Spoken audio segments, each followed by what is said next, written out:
Welcome to another episode of J Talk Live. I'm here coming from the balcony of the home of a man he was incredibly supportive throughout my swimming career. Many Kenyans will know him as the voice of Kenyan sport. He has one of the most familiar voices in the country, and I think most people know him probably just as a voice, but now we're getting to see him on TV, and it's just a pleasure to be here to talk to Sean Cardovillis. Sean, thanks for coming on J Talk. I tell you, it feels weird being on the other side. I bet it does. I thought this would be fun because of the amount of times you've been asked me questions all the way back since I was about, 13 and started rising up through swimming. And we've kept in touch. I mean, Yeah. I remember your last Olympics was 2012, Yeah. and keeping in touch, Yeah. it was amazing. Yeah. And it's been great. Yeah. Anyway, today the shoe's on the other foot. We want to know more about the man behind the voice. And you've now you've left Kenya for a little bit of a stint to go back to Seychelles. And now you've been back here in the media scene for how many years has it been now? I went to Seychelles beginning of 2007. Okay. I just felt I needed a change. I'd been Yeah. with Capital FM. I was there right from the beginning Yeah. when the station was launched. And by the end of 2005, I kind of felt like I needed a change. But then also there was my mom's side of the family. My mother's from Seychelles. Mm-hmm. And I just felt I needed to discover some of my roots, so to speak. And there was actually an opening at a radio station in Seychelles called Paradise FM. Okay. And I was there for 7 years in Seychelles. Came back in 2013. And What dragged you back to Kenya? a number of things from a personal perspective. I got married and then got separated from my wife. And, I just decided I needed a fresh start. My dad was still in Nairobi. My dad was kind of like egging me to come back as well. So I just felt I needed to come back. And also I felt as much as Seychelles is such a lovely place to stay, the quality of life is very, very good. It's, one of the top countries in Africa to live in. Yeah, that island lifestyle. Yeah. It's hard to beat. Yeah. I'm sure. But I just felt from a career point of view that I was missing something that, Yes. it wasn't really about the money or anything Yes. like that. But I just felt from a career point of view that I was missing out on a lot. And Yeah. sure enough, by the time I came back, the media changed immeasurably from when I came back. And I came back, initially I set up a consultancy company. Yes. Did that, I still got it going on in the background for about a year. Started writing for the newspaper. Yeah. Initially I was writing for the Standard and then started writing for the Nation as well, which I did until quite recently. And then joined up with Radio Africa briefly with XFM. That was for about 7-8 months or so. And now you're on Nation TV. And then now, then I joined up with Nation Media, which I've been with them right up to now. Initially with Nation FM, Yeah.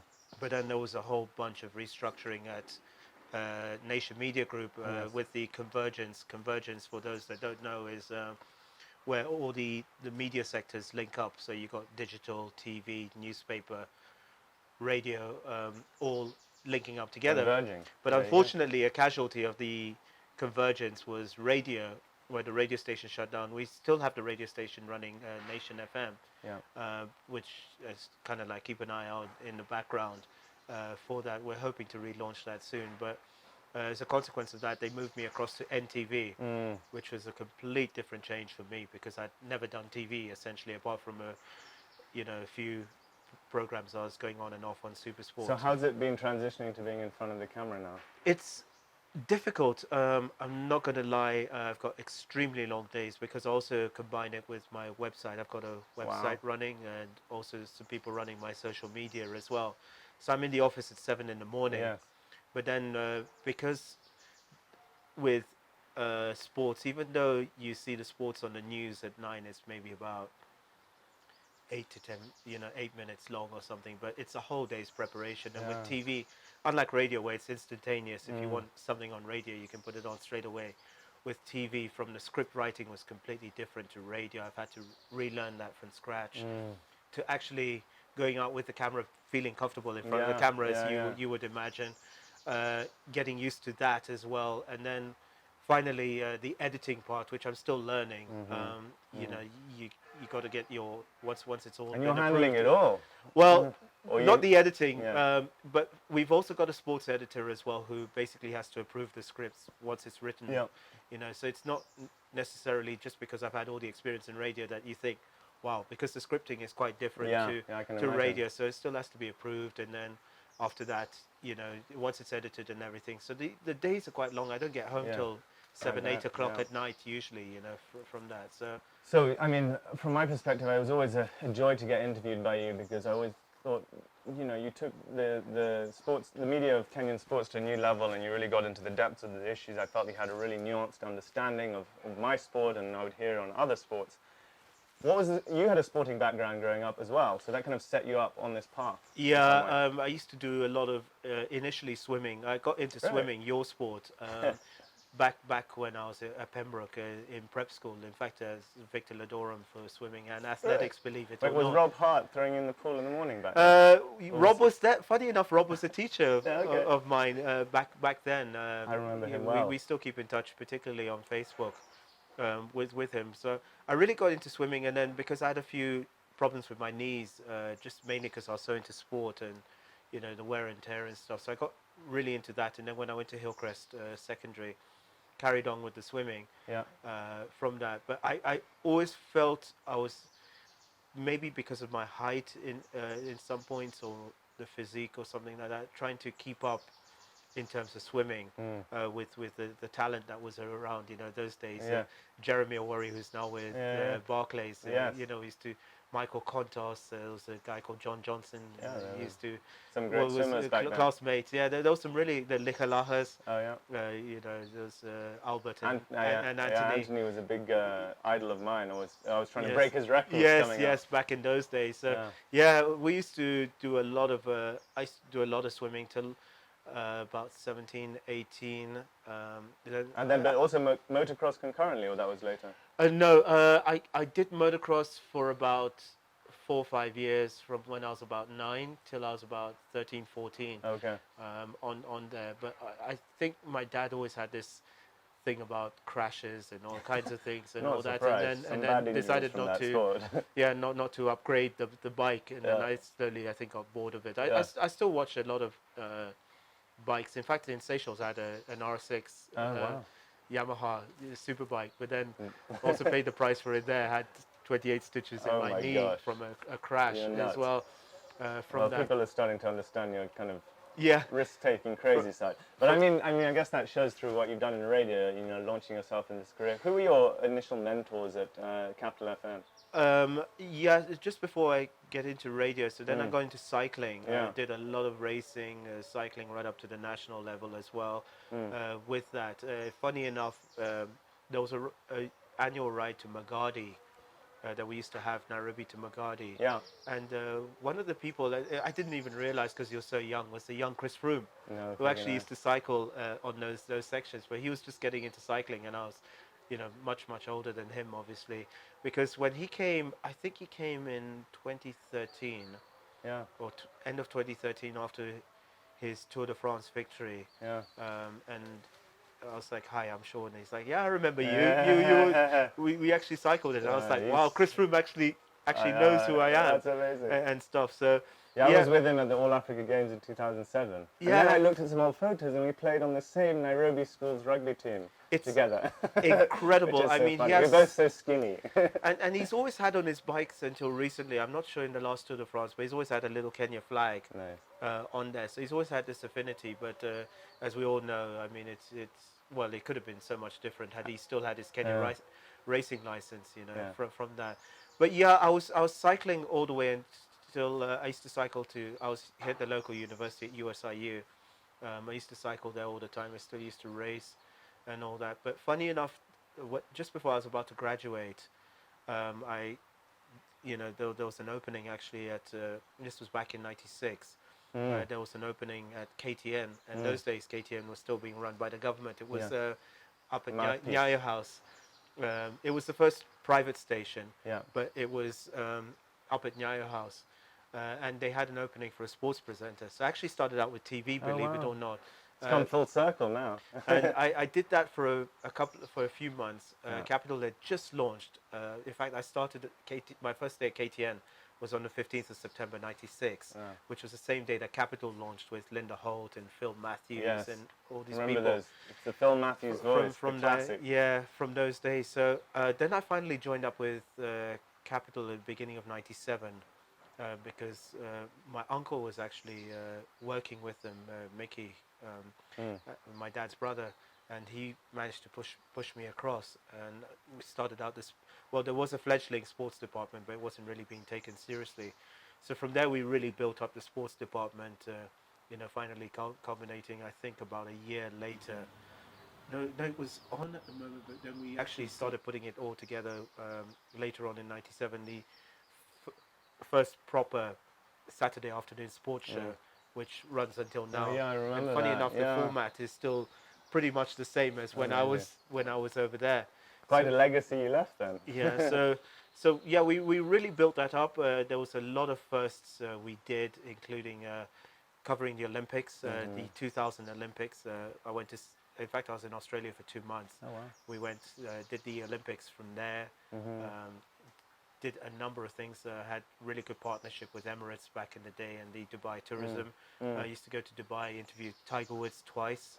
Yeah, you got quite the memorabilia. Dubai. You were showing me Froome's jersey, Yes, Tiger yeah. Woods, you have a signed shirt from him. Autographs, actually, in a book on his photos as Wow. well, with him, Colin great. Montgomery, all these people, Those are pretty all great those from Rugby World Cup Yes. to Cricket World Cup. I was there in 2003 for that famous semi-final in Yeah, I was there at the Durban. game. I was at the Kenya game when Kenya beat Sri Lanka here in Nairobi. Yeah. So I was actually in Durban in South Africa when Kenya qualified for when Kenya made it to the semis, and then they lost to India in that That semi-final. was a ridiculous team we had back then. Yeah, it was incredible. So I've had some really, really good memories. There's rallying motorsports. I've interviewed 4 world champions as well, including the late Colin McRae, the late Richard Burns.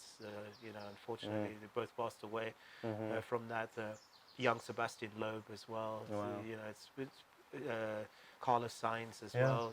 We've been really fortunate to have had some really good times. So, yeah, it's been a really good radio career.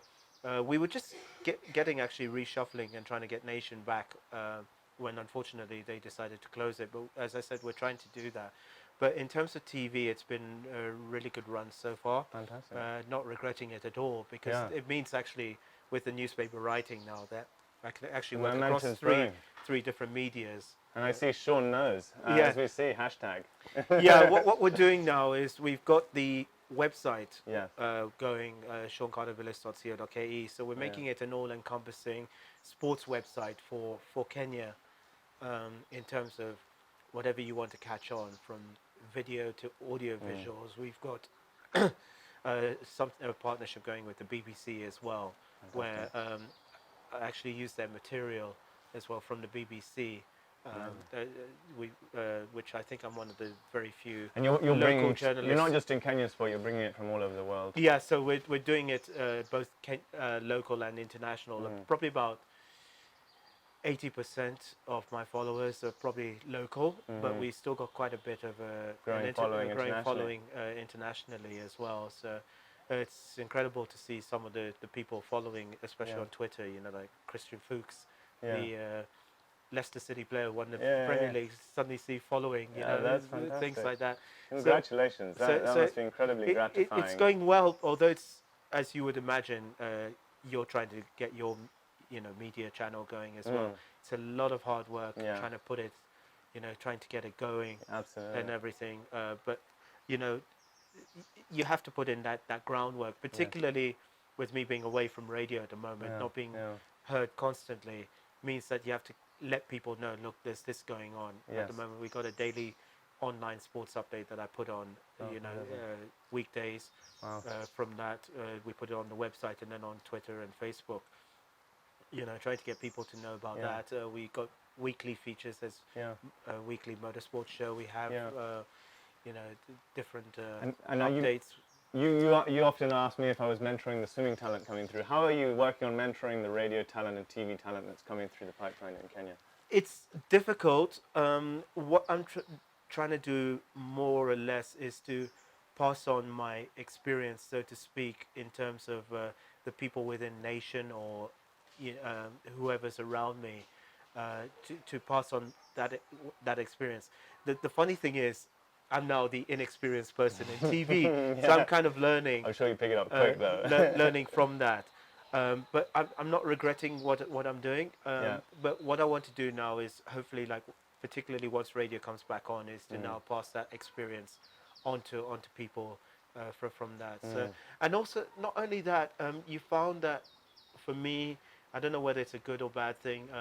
A lot of new talent has come through, particularly once I was away, and come through. And the initial training that we had, sadly, is not being passed on to that. So I actually think the quality of radio in general has gone down because the initial training that we got, what is supposed to be radio, what are radio roles, is not really being implemented. And also the journalism, the Who was it who ran that training? a lot of I must give credit to Phil Matthews. Yeah. There's also John Wilkins as well, who ran Radio Africa for a long time, and he actually started off Nation FM before he went to Radio Africa. He's now in Rwanda. They, laid a lot of the groundwork. There's some fantastic talent that's come through Capital, from Zane Vergy, absolutely. Joe Tunis, who's now in the UK, people like that. Eve D'Souza, who's now crossed over to TV and doing very, very well with her own production company, people like that. But a lot of the people, Minor Kageni, actually came in through me. Great, he started out I with remember sports. he used to ping me for interviews too back in the day. Through that. So unfortunately, maybe it's the old school in me. I also, with the advent of social media, I feel there's not as much in-depth journalism trying to get to the bottom of it. A lot of it is through hearsay or whatever. I'm not trying to put down what's going on at the moment, but I just feel that old school kind of journalism. So much distraction. But it's changing so much, and which is why, like saying that, the media houses have had to adapt now, because it's all through social media now. Everything's coming through. You've got Facebook Live, Twitter Live, Instagram Live, and things like that. Keeps it interesting, but we've had to adapt too. to that. I mean, if I'm out and about now, I mean, it's incredible. You find people tuning in from all around. I won't hesitate to go live on Twitter, for example. If you're at a rugby match or something like that, obviously you have to think of the rights or whatever and things like absolutely. that. But to do that, and the amount of people just following you, because it's instantaneous now, and as you've seen, you can actually even record using a mobile phone now for TV. Exactly. That's how I got this thing started. Yeah, from that. So the production quality still, I think, carries some weight. So I think there'll still always be room for that. And the quality produced to a certain extent, you'd be surprised with the quality of the cameras now on the phones. That's true. I've seen some amazing stuff with your latest phones now, with the megapixels and the quality of that. It's blurring the lines now. Obviously, nothing will beat a mainstream camera from that, but it's starting to blur the lines, and particularly from a cost factor. Now, when you think of a station startup, and when you're seeing, and for me, I'm predicting, which is why we're all doing this. It's just a matter of time before radio also goes digital. Like TV, and you see now, you just have to buy a TV in the shop or something with the smart TVs. How many channels there are, local channels, because that's it. It's all about cost, and the days of having these big media houses it's shrinking day by day. So Well, Sean, it's been an absolute pleasure. I don't want to take up any more of your day. I know it's your day off. You had a busy day with the rugby and filing stories and such, but such a pleasure to come and see where the man, the myth, the legend lives. And I just appreciate you having us here on the balcony to have a chat. Yeah, and we'll definitely keep in touch. We will. And, it's great what you're doing as well. You. And also with the swimming and the mentoring and everything, we feel it's really important to let the future, continue, particularly with what you did as well, up at the Olympic level as well. Thank you so much. It's been fun to have the shoe on the other foot, and we'll catch up again soon. Thank you so much. Thanks so much. Thanks.